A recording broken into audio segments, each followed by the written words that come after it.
Alhamdulillah sudah dibacakan dengan terjemah lafdiyah ayat yang ke-21. Kita ulang bersama-sama. Mulai. Wa kaifa dan bagaimana ta'khudunahu kamu mengambilnya, wa qad dan sungguh afdha telah bergaul ba'dukum sebagian kalian ila kepada ba'din sebagian lain, wa akhadna dan telah mengambil minkum dari kalian mitsaqan perjanjian ghalidhan yang kuat, yang kokoh, yang teguh. Nah, ini ya. Dan ini terkenal di dalam urusan pernikahan, mitsaqan ghalidhan. Baik. Dari setelah ini sudah kita bacakan, ada beberapa hal yang dapat kita ambil pelajaran, yang dapat kita tadaburi, lebih khusus mengingatkan kembali apa yang sudah kita ulang-ulang dari terjemah lafdiyah seperti yang barusan. Mudah-mudahan tidak hilang dari ingatan kita ya, dari ingatan ibu-ibu. Jangan pas bubar nah barho ya, barho pas bubar mudah-mudahan terus teringat sampai ketemu satu ayat berikutnya, tamat Al-Quran ada di dalam kepala terjemahnya. Amin ya robbal alamin. Nampaknya cuma satu ayat, tapi ingat nampaknya satu tapi berapa banyak yang sudah diterjemahkan dengan satu ayat ini. Sebab ya disampaikan kembali, setiap kata yang kita terjemahkan ini berulang ada di dalam Al-Quran. Kaifa, ta'khuduna, waqad. Ini berulang. Ya, berulang. Ba'dun, ya, ba'din, ba'dun. Itu berulang.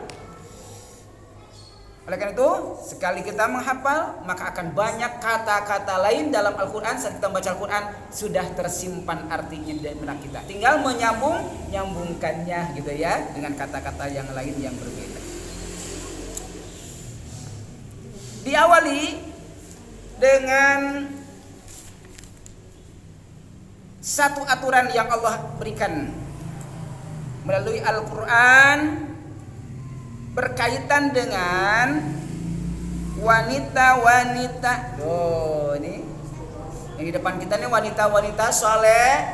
Amin ya robbal, istri-istri yang soleh ya, sebaik-baik perhiasan. Ad-dunya mata wa khairu mata'iha al-mar'atus salihah. Dunia adalah perhiasan dan sebaik-baik perhiasan adalah perempuan solehah. Nih ibu-ibu perempuan solehah. Amin. Berarti perhiasan terbaik. Nah, tekudu pakai emas tekudu. Ini sudah perhiasan. Ya. Nah, tekudu abot dikinciling. Nah, ini 50 juta. Enggak usah lah. Sudah perhiasan, ya. Enggak ada harganya emas itu kalau tidak solehah.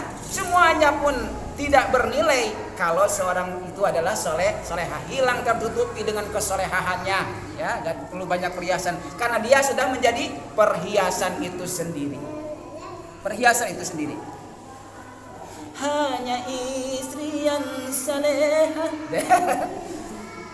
bisa dijadikan teman dalam setiap kehidupan. Bulan? Oh iya betul. Bagi siapa saja ya, perempuan salehah bagi siapa saja, terutama bagi yang sudah bersuami, bagi suaminya.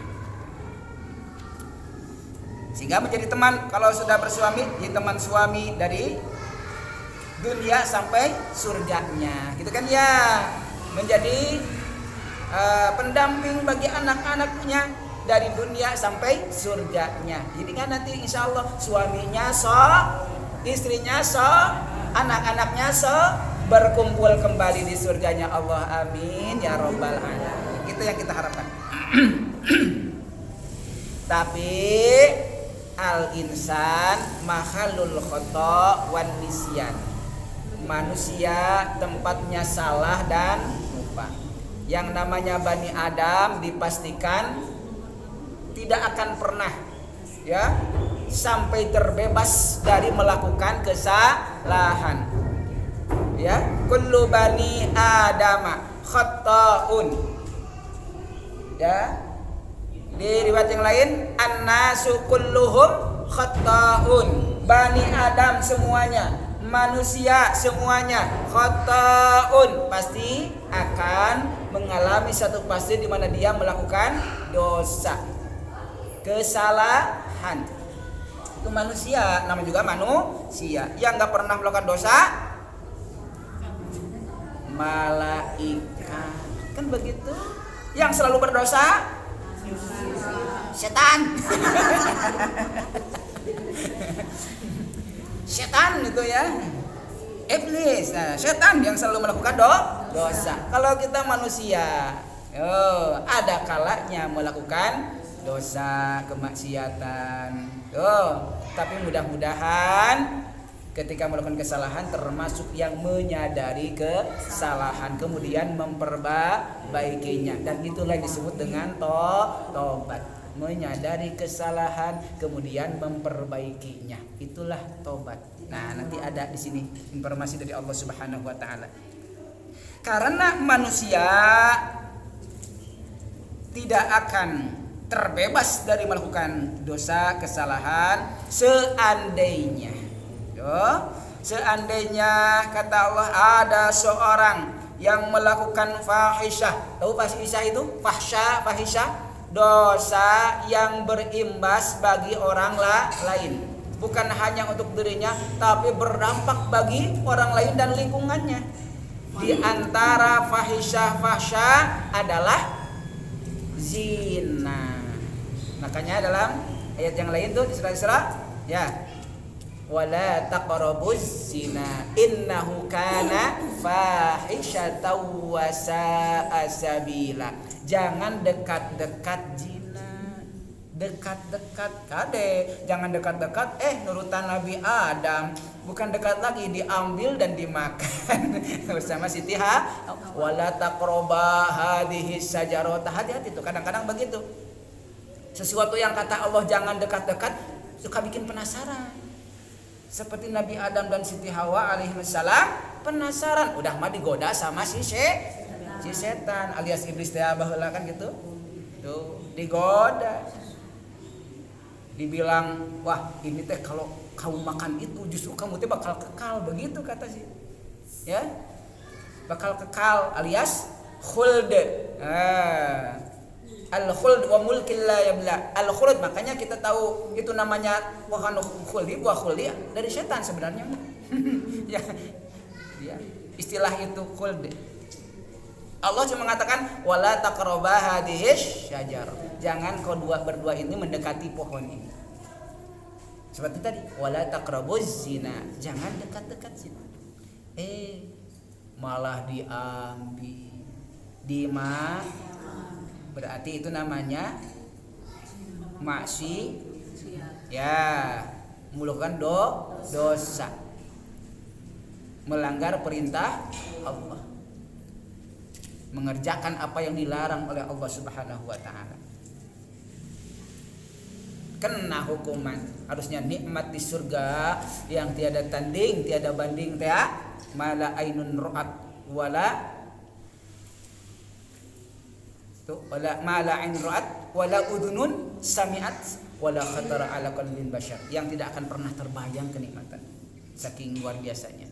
Keluar jadi penghuni dunia dengan segala tek-tek bengeknya ya kita rasakan sekarang. Jadi nanti kalau kita ke surga kembali sebenarnya ke tempat asal. Nabi Adam di surga, asalnya kita itu keturunan Nabi Adam, keturunan surga. Jadi kalau kita ke surga itu namanya kembali. Kalau tidak balik ke surga namanya nyasar. Gitu ya.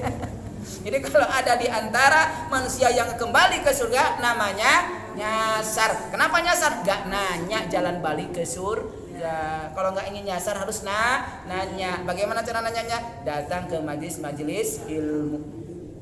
Majelis ada satu kabar gembira kan berkaitan dengan majelis ilmu. Kita datangnya sore apa pagi nih? Sore. Oh. Siapa yang datang di pagi hari man goda. Dia riwayat yang lain waman masaa, yang datang di sore hari, pagi hari, sore hari. Kemana tuh? Ilal masjidi, ke masjid. La yuridu, tidak menginginkan apa-apa, illa ayyata'allama khairan ay ilman, kecuali untuk mengkaji ilmu, mempelajari kebaikan ilmu. Tuh, mencari informasi jalan kembali ke surga gitu ya. Itu berarti supaya tidak nyasar. Tuh, cari informasi bagaimana jalan kembali ke surga supaya tidak nyasar. Sebab kalau nyasar kemana? Ke neraka. Na'udzubillah summa na'udzubillah. Apa jaminannya? Tuh. Jaminannya kana lahu ka ajri hajin tamin hajjatuh, sama dengan pahala orang yang berhaji, hajinya sempurna. Wis, wajibnya sunnahnya sempurna. Alhamdulillah. Kita bilang alhamdulillah, kenapa? Ini janji yang diberikan dan kita sudah melakukan tuh. Hadir talabul ilmi. Nah, harus lurus niat kita benar-benar talabul ilmi, bukan untuk yang lain. Atau riwayat yang lain dari Imam Hakim. Ya, ka ajri mu'tamirin tamin, seperti pahalanya orang yang umroh dengan umroh sempurna. Jadi bayang ya, tiap mingon kita umrohnya Masya Allah, alhamdulillah. Makin semangat kalau begini mah kita ngaji itu ya, makin semangat. Kembali itu jangan dekat-dekat, wala taqrabuz zina, jangan dekat-dekat zina. Bukan dekat-dekat lagi, melakukan. Padahal kata Allah innahu kana fahisah, itu adalah perbuatan fahsya, keji. Wasa'a sabila, seburuk-buruk jalan. Nah, kalau menemukan yang melakukan fahisyah, menurut para ulama mufassir dari para sahabat, pensanad, riwayat Ibnu Abbas dan sebagainya, yang dimaksud dengan ayat ini adalah berkaitan dengan seseorang yang berzina. Dosanya untuk dirinya nanti berimbas luas kepada yang lainnya, kepada keluarganya, kepada lingkungan, ya kan? Kalau sampai hamil berimbas kepada anaknya, disebut dengan anak zina. Ya. Ayah biologisnya tidak bisa menjadi wali, tidak bisa mewarisi, tidak bisa diwarisi. Anak dengen-dengen sama walaupun ayah biologis, ternyata cinta ka budakna da awewe budakna teh bogoh menikah boleh walaupun tuh anak biologisnya. Itu imbasnya banyak. Lingkungan tercemar, merasa malu. Tuh, itu namanya fahish atau fahsya. Perbuatan keji. Yang dosa, satu perbuatan dosa, kesalahan yang imbasnya untuk diri yang melakukan dan berimbas kepada orang lain, kepada lingkungannya. Sementara ada munkar itu perbuatan dosa, ya, kesalahan yang jika seseorang melakukannya hanya berimbas kepada dirinya sendiri. Batur mah puasa saya tambah dahar. Gitu ya. Bulan puasa ya. Dahar makan. Nah, itu puasa aku mah urang we dosana keur maneh hungkul kan gitu. Itu namanya munkar. Jadi kalau seseorang melakukan suatu perbuatan dosa yang imbasnya dosanya hanya untuk dirinya sendiri, tidak berimbas kepada orang lain. Ya. Ada orang yang puasa, ada yang tidak puasa. Orang tidak puasa ya dipecah untuk dirinya. Yang puasa dia itu dapat dosa. Kenapa? Dapat pahala dia berpuasa. Kecuali ada dosa, misalkan seorang melakukan dosa tidak diingatkan, tidak dilarang, maka berimbas. Ada seorang anak tidak sholat, Tapi tidak sholatnya teh karena orang tuanya tidak menyuruh sholat, tidak mengingatkan sholat, tidak mengajarkan sholat, tidak menginformasikan sholat, sehingga anak lalai sholat karena dia tidak ada yang mengingatkan. Maka anak itu berdosa tidak sholatnya. Nah, itu hakikatnya sebenarnya termasuk dosa yang munkar untuk dia. Tapi kalau ada andil dari orang tuanya, maka orang tua akan kebagian dosanya. Maka setidak-tidaknya orang tua ingatkan tuh. Kalau sudah mengingatkan mah, nah udah sholat sudah padahal mah encan, ya udah berarti orang tua sudah bebas tuh. Sudah bebas tuh. Dia sudah mengingatkan. Apalagi kamarnya dikunci. Tok. Udah sholat, udah mah, ya udah selesai. Tok. Gak usah bilang bohong, antap pedang germanehanana gitu. Itu namanya artinya kalau dia berbohong maka dosa untuk diri orang tuanya sudah terbebas. Tapi kalau diantep sholat acaranya baiklah karunya ketibrak merunan. Karunya ketibrak hakikatnya sedang mengambil dosa anak itu kepada diri, mengambil sebagian dosanya. Ingatkan. Kalau ada yang melakukan fahsya di antara wanita-wanita alias berzina, kalau ada orang yang berzina, maka untuk menghukumnya kata Allah fastashhidu alaihinna arba'atan minkum. Harus ada saksi 4 orang. Ya, ada yang menyaksikan 4 orang. Kalau sekarang masya Allah, kalau ada yang begitu anda sudah bukan 4 orang deui, ribuan dah diupload atau di media ya, diupload di media sosial atau banyak meninggali tehnya rame viral tuh, berarti saksina lo eta kalau menggunakan hukum Islam udah tuh teh dirajam sampai mati, dilemparin batu sampai meninggal.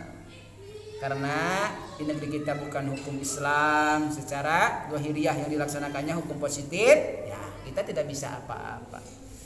Kita berserah diri kepada Allah Subhanahu wa taala, ketidakmampuan kita untuk melaksanakan hukum Islam, rajam sampai mati.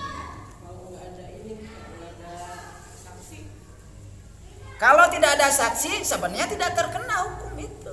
Tidak ada rajam. Kalau tidak ada saksinya kan seorang terjadi. Jadi ya sebenarnya Islam itu lebih longgar sebenarnya. Kalau tidak yang menyaksikan, tidak ada yang tahu mah aman. Tidak ada rajam itu.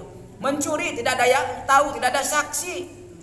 4 orang, minimal 4 orang tuh. Tidak ada saksi aman, tidak akan dipotong tangan teh. Dan kebayang kalau mun ayeuna tuh aduh saksina loba pisan. CCTV yang melihatnya banyak. Nah gitu. Iya, tidak sembarangan, tidak asal mencuri, tidak asal melakukan satu perbuatan dosa tanpa ada yang melihat, menyaksikan sebagaimana yang dihukum. Tidak, Islam itu mengajarkan demikian. Ada tata aturan yang luar biasa. Maka tidak ada hukum yang lebih baik daripada hukum Allah Subhanahu wa taala. Jadi artinya tobat. Maka kalau tidak ada saksi, cukuplah bagi dia bertobat.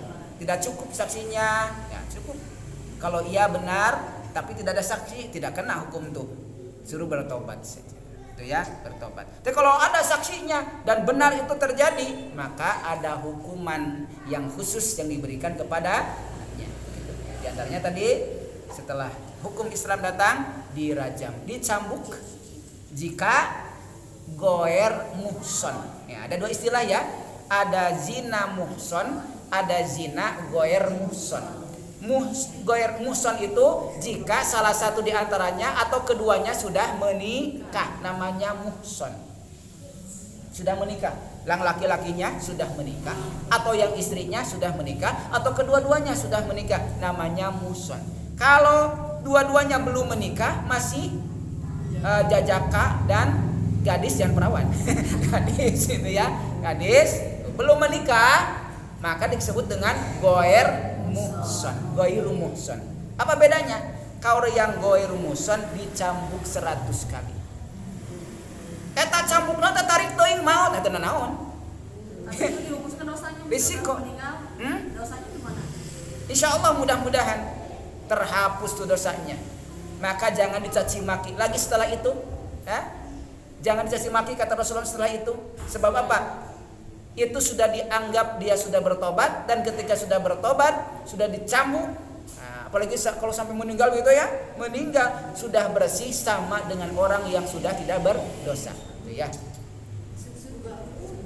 Di 2 orang, 1, 2, jarang 3 mah ya.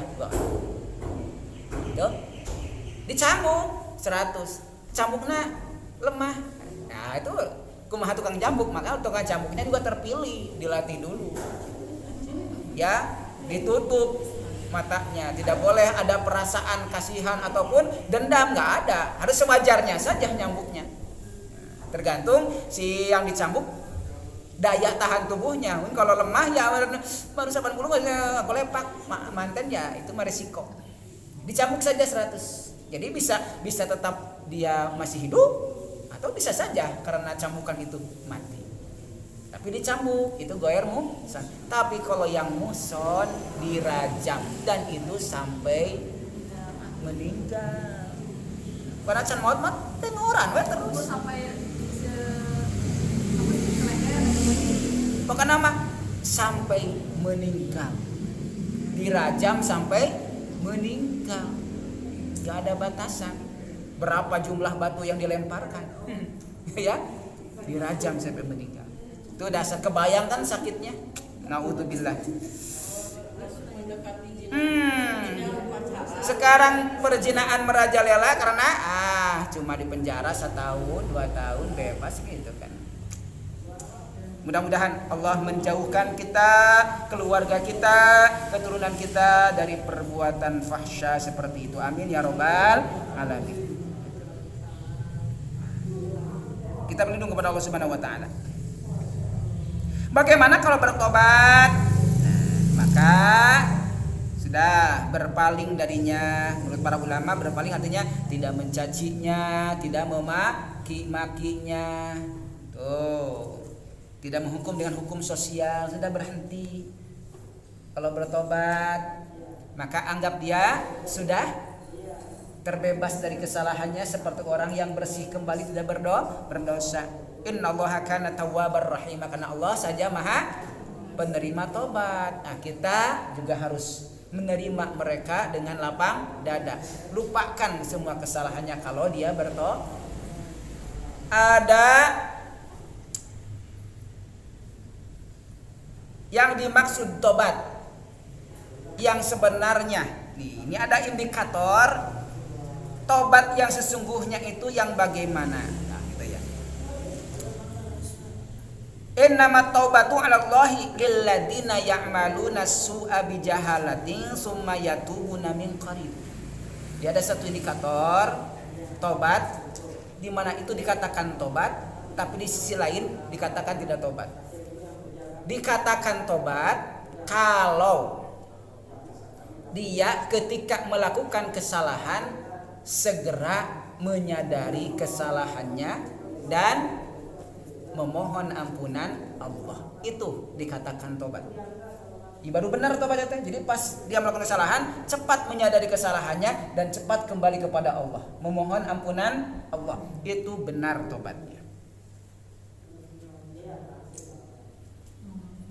Bukan sebaliknya. Tidak dikatakan tobat, tidak dikatakan tobat kalau dia melakukan kesalahan, dosa, ya, asu atau as-sayyi'at, baru ketika kematian menjelang, jadi tidak menyadari dosanya, nganggap tidak berdosa. Baru setelah mau maut, maeot, ya, maeot, tuh mau meninggal, hadoro al ahadahumul maut, ketika datang hadir kematian, baru minta tobat, menyadari lalu mau memohon ampun kepada Allah, bertobat, ampuni. Seperti siapa tuh?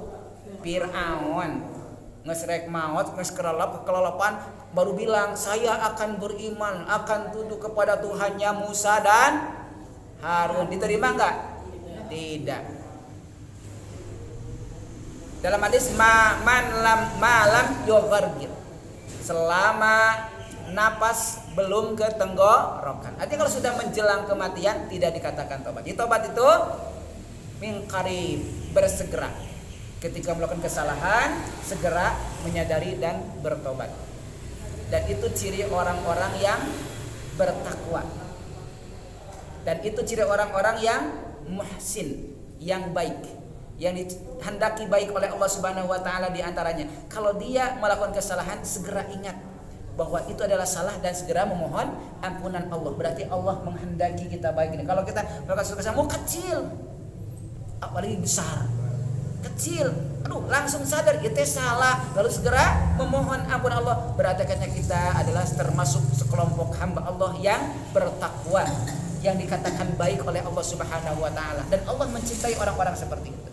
Lain hanya dengan orang kalau kesalahan teh numpuk we teh nyadar-nyadar. Tidak sadar sampai datang kematian baru.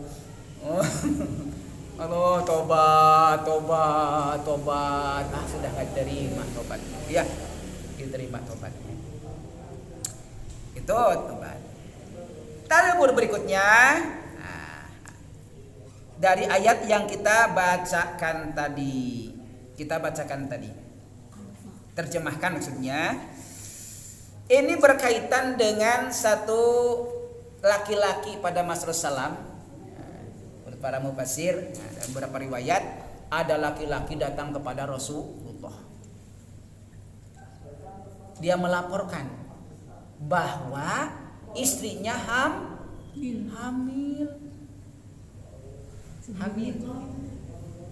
Padahal belum berhubungan suami istri. Saat dinikahi katanya mah gadis perawan. Pektetos anu nabung. Itu ya, tanpa diketahui. Sudah ada yang nabung tanpa diketahui.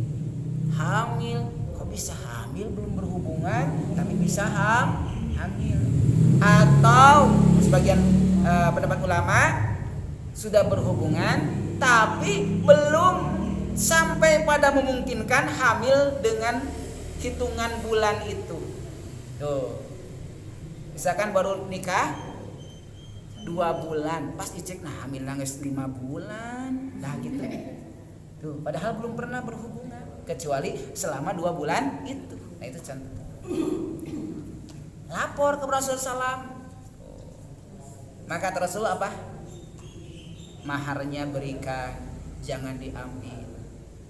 Ya, berkaitan dengan mahar teh, ta'khudunahu itu maksudnya mengambil mahar mas kawin. Berikan mas kawinnya. Kalau sudah diberikan jangan diambil lagi. Ya. Dan boleh menceraikan. Nah, kalau sudah diberikan maharnya, karena itu waktu itu belum dikasih nganyuk berarti tetes laki-laki teh maharna nganyuk, maka Rasul berikan dulu maharnya. Nah, kalau sudah diberikan maka silahkan diceraikan. Oh, boleh menceraikan seseorang yang sudah hamil? Yang tidak boleh menceraikan seorang wanita yang sedang haid. Ada sahabat cerai, ketahuan Rasul, kemudian ditanya, apakah dia sedang haid? Ya Rasul sedang haid. Balik lagi, rujuk segera, rujuk langsung. Nanti kalau sudah selesai haidnya baru boleh kau menceraikannya. Ternyata kalau kabogoh deui teu jadi cerai. Gitu kan. Boleh menceraikan seorang wanita ketika sedang hamil, tidak boleh menceraikannya ketika sedang haid. Sampai dia suci. Kenapa? Sebab kalau sudah hamil sudah ketahuan siapa itu si anak. Kalau sedang haid kudu dicerai tiba-tiba hamil budak saha eta teh gitu. Ya, ada beberapa alasan ya, dan itu adalah aturan yang tidak bisa disangsikan, harus diikuti. Ada sahabat lakukan itu, Rasulullah mengatakan rujuk cepat balik lagi, jangan dicerai ketika sedang haid. Nanti setelah suci baru diceraikan. Bagaimana mengambil mas kawin itu padahal sudah bergaul? Sudah berhubungan suami istri menurut banyak mufassir termasuk Ibnu Katsir ya, Nawawi dan sebagainya, dari Ibnu Abbas juga diantaranya. Dimaksud adalah sudah berhubungan suami istri. Anggap saja itu bayaran. Kecuali kalau belum berhubungan suami istri, dalam beberapa kaidah itu boleh tidak membayar mas kawin kalau belum. Tapi kalau memberikannya itu lebih baik. Tapi boleh tidak memberikannya. Kalau dianyuk ternyata belum berhubungan, belum mencerainya, boleh tidak diberikan. Tapi kalau memberikannya lebih bagus. Ya, lebih bagus. Seperti halnya seorang wanita kalau dianyuk mas kawinnya boleh tidak memberikan kepada suaminya sampai dibayar kecuali ridho, itu ya, kecuali ridho boleh. Jadi boleh menahannya. Menentual toela akang bayar heula. Nah, gitu boleh itu. Boleh itu ya. Boleh. Sampai dibayarkan mas kawin. Tapi kalau sudah dibayar kontan, wayahna wanita juga harus kontan kalau suaminya meminta harus siap. Nah, gitu ya. Beberapa aturan yang luar biasa. Setelah berumah tangga ternyata banyak masalah, ada saja masalah. Kalau kita tahu fa'asa an takrahu syai'a wa yaj'alallahu fihi khairan katsira. Berdoa saja. Jadi kalau tiba-tiba ada masalah, ada sesuatu yang tidak kita sukai dari suami, ada sesuatu yang tidak kita sukai dari istri, kalau bagi suami berdoa, ya Allah, jangan-jangan ini kebaikan yang telah Engkau suguhkan kepada kami, kepada saya. Itu aja nih. Kalau suami mereka keselen, ya Allah, jangan-jangan itu suguhan yang Engkau berikan kepada saya. Asal gitu. Warora ngamak enggak ya. Jangan-jangan ada kebaikan yang banyak di situ tanpa kita sadari ya. Setidaknya kalau kita sabar, kita menerimanya, masya Allah, di situ ada rahmat Allah, ada keberkahan dari Allah Subhanahu Wa Taala. Allah janjikan, wa yaj'allahu fihi khairan katsira. Di antara khairan katsira adalah rahmat Allah, pahala sabarnya, pahala menerimanya. Jangan sampai gara-gara sesuatu hal yang tidak disukai lalu cepat-cepat ingin menghentikan.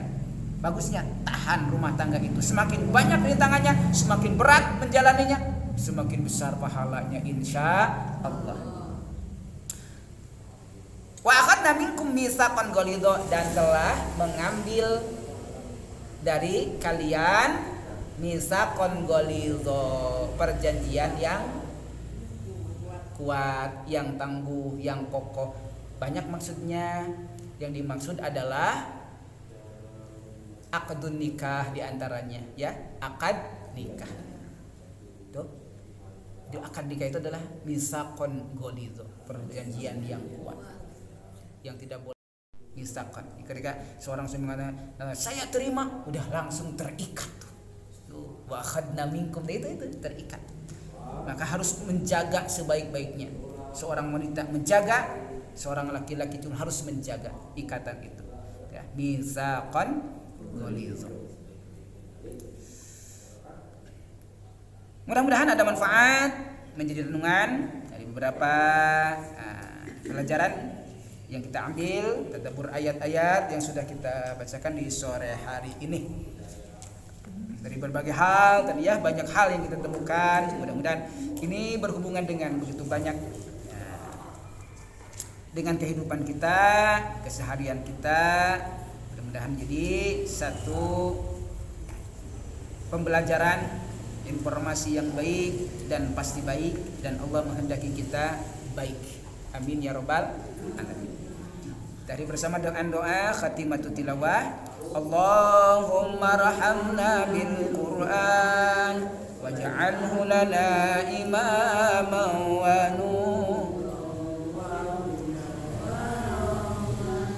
Allahumma dzakirna minhu ma nasina wa 'allimna minhu ma jahilna warzuqna tilawatahu ana al-laili wa ana an-nahar waj'alhu lana hujjatan ya rabbal alamin. Subhanakallahumma wa bihamdika asyhadu an la ilaha illa anta astaghfiruka wa atubu ilaik. Walhamdulillahirabbil alamin. Selamat mencoblos. Besok mudah-mudahan kita mendapatkan dan dianugerahkan oleh Allah Subhanahu wa taala pemimpin yang baik, yang adil, yang mencintai dan dicintai, yang akan membawa negeri ini menjadi negeri yang baldatun thayyibatun warabun ghafur. Mangga enjing nyaroblos. Ya. Wallahu a'lam bishawab. Assalamualaikum warahmatullahi wabarakatuh. Waalaikumsalam.